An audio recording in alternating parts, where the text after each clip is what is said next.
What price can you put on the Jewish people? Does the Jewish people have a price, a value? The answer to this question can be found actually in the Megillas Esther. When Haman comes to Achashverosh to ask Achashverosh to request and persuade him that the Jewish people should be allowed to be destroyed, annihilated, that there should be a genocide, men, women and children. Listen to what Haman says. This is chapter 3, verses 8 and 9 of Megillas Esther. Vayoma Haman malamelech Achashverosh. Haman said to King Achashverosh, Yeshno am echad mefuzar mefurad bein ha'amim. There's one people that are scattered and separated, dispersed amongst the peoples. B'chol medinos malchusecho, throughout all your kingdom, 127 provinces. Mehodu, from India, ad Kush, to Ethiopia. But Dosehem shown us that their laws are different mikolam from everybody else. Ves dosei hamelech eina moisim, and the laws of the king they don't keep. And it's not befitting for the king to allow them to tolerate them. So what's the argument of the arch anti-Semite of the Jewish people, the Amalekite, Haman? Number one, they're scattered around throughout your kingdom. They're everywhere. The Jewish problem is all through your kingdom. Number two, they're different. Their laws are different. Number three, they're not loyal citizens. They don't keep your laws. And therefore, number four, they don't deserve to exist. Im ala melech tov, continues Haman, if it pleases the king, yikosev le'abdom, he should write, let it be written that they should be destroyed. And this is an amazing sentence. Va'aseres alofim kika kesef eshkol, and 10,000 talents of silver I will give. And here's an interesting phrase, al yedei oseh hamalocha, through those that do the duties, meaning to say, he'll finance the annihilation, and the perpetrators will perform the task. And the verse concludes, Lahovia ginzia melech, to bring or to deposit in the treasury of the king. So Haman is offering the king 10,000 talents of silver to destroy the Jewish people. It's not going to cost you a penny, Achashverosh. This is the price that Haman, the anti-Semite, places on the Jewish people. Then the next two verses is the response of Achashverosh, who's so easily swayed. Vayosa hamelech es tabatoi me'al yoda. He removes his signet ring, his signature ring from his hand. Vayitna lo Haman ben Amadosa Agogi. He gives it to Haman, Tzorer HaYehudi, the oppressor, the enemy of the Jews. And Vayoma hamelech lo Haman. And then the king says to Haman, Hakesef nosun loch. The money is given, the silver is given to you, meaning I'm waiving your bribe. I, Achashverosh, am going to pay for the annihilation of the Jews. This dispels the myth that Achashverosh was just a foolish king.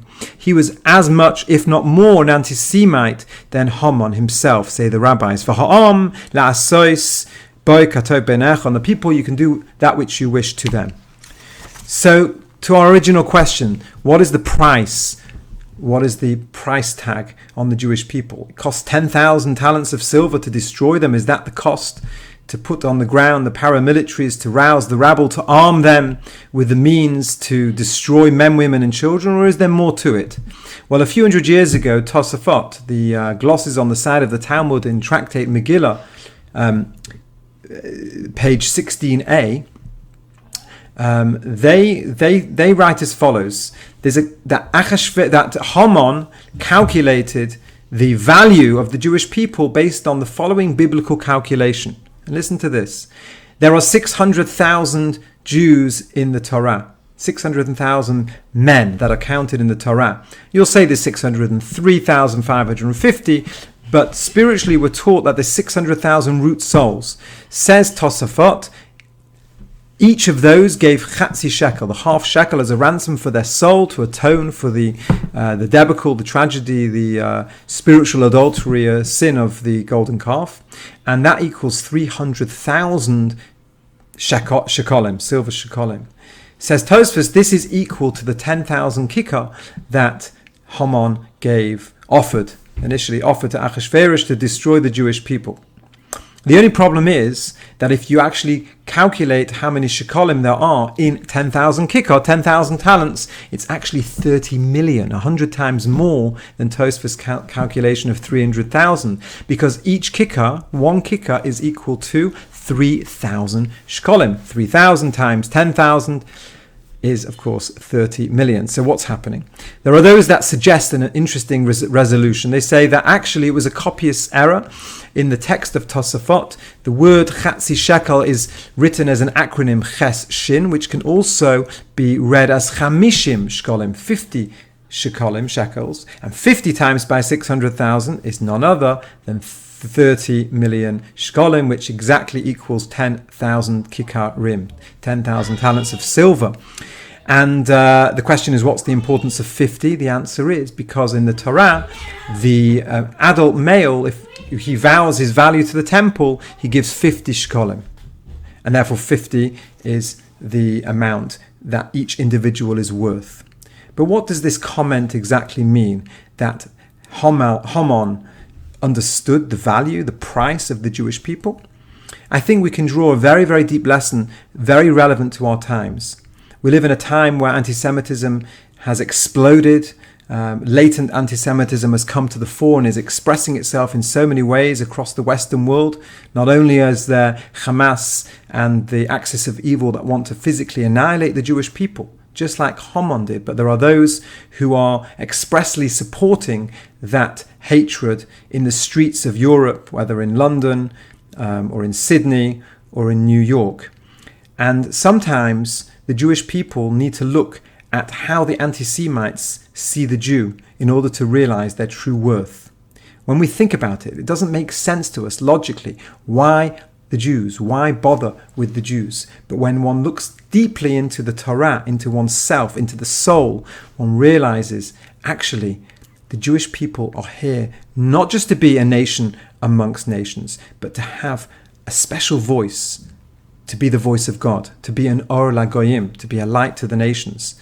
And somehow anti-Semites, whether consciously or subconsciously, they pick up on this godly tuning of the Jewish soul and they want to annihilate it. They don't feel comfortable with the existence of the Jew in their midst. However diluted they are, however assimilated the Jew is, he has a component within him which is otherworldly. It's in the words of the Tanya, a divine soul, a nefesh elokis, which is a chelek elokah mima'al mamash, a portion of God above. And so actually, by looking at the anti-Semites who place so much attention on the Jew, this brings the question back onto us, ourselves, to ask ourselves, why am I so valuable? And I think Haman has the answer, because he looks at the Torah, whether this is to be understood literally or perhaps on a more subconscious level. Haman sees the Jew as containing the spark of God. Each Jew donates 50 shkolim to the temple. His life is in service of God. That's his purpose. According to the other text, it's the half shekel, this idea of the half shekel, which we actually read about at the beginning of the month of Adar. The half shekel that they used to give every year was announced. Every single Jew would, above the age of 20, males would give half a shekel in donation for the communal sacrifices. And this was announced a month before the beginning of Adar, before, of course, the communal sacrifices recommenced with the new year beginning with Nisan. But the half shekel, this idea that a Jew is only whole when he has the other half, which is Hashem, in his life. This is something that the anti-Semite wishes to stamp out. We mustn't get lost in thinking that there's just diplomatic and military solutions to the problems that the Jews face. As in every generation, when there is a Haman that arises, in our generation it's multiple Hamans that have arisen to try and destroy the Jewish people, we have to come back to ourselves, our true self. We have to look deep within our souls. And it's the anti-Semites that value us at 10,000 kikar, that make us realize that actually our value is serving the temple, serving a higher purpose, living with higher purpose and meaning through the Torah and the mitzvot. And hopefully through this we'll achieve the same miracle that occurred on Purim, known as V'nahafoichu, where everything turns topsy-turvy, where the very gallows that Haman built 50 amas high, interesting, 50 amas high, the 50 shkolim that each Jew is worth, as it were, to the temple, those same gallows were then used upon Haman himself. And of course, the trigger for this, the initiator of this whole turnaround of the events, is Esther's command to the Jewish people, Lech knois kol haYehudim. Go, she says to Mordechai, and commands Mordechai to gather all the Jewish people. This is the response to Haman, who in chapter 3, verse 8 says, there's a people that's mefurad and mefuzah, they're dispersed, they're separated. He sees fractions amongst the Jewish people.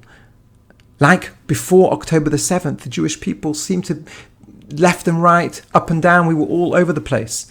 But now, the Jewish people have this opportunity to tune in to the message of Queen Esther, Lech knois kol haYehudim, to gather together. It doesn't mean all the Jews should agree with one another, but we should love one another. We should embrace one another. We should realize that really we're all one collective, with God, the temple, the Bet HaMikdash, Jerusalem at its center. And when we do that, please God, we will come to the days of Mashiach, who will lead us to the rebuilding of the temple, to a time where the non-Jewish world will not only legitimize and accept Israel's existence, but will pay homage and come to the temple together with the Jewish people to pray.